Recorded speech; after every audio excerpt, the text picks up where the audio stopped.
Assalomu alaykum. Hurmatli bizlarning kuzatuvchilarimiz, Mastonamet klinikasining obunachilari. Bugun sizlarga klinikamizda o'tqop yurish jarayonini to'liq obzor qilib ko'rsatib beramiz. Ko'plab kelayotgan savollarga jarayonda javob berib ketamiz. Birinchi savol: tomog'imda og'riq bo'lmaydimi? Tishvanka yutayotganim deganligi, lidokain ishlatamiz. Lidokain spreyi bu tomog'dagi tish sezuvchanligini kamaytiradi. Tomog'da og'riq his qilinmaydi. 100% hammaga mumkin. Bemorimizni qizimizda muammolari nima?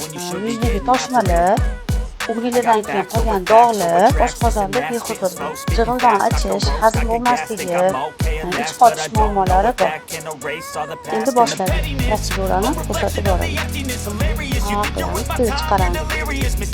Lidokain ta'siri 5 minutdan 7 minutgacha bemorimiz o'tirib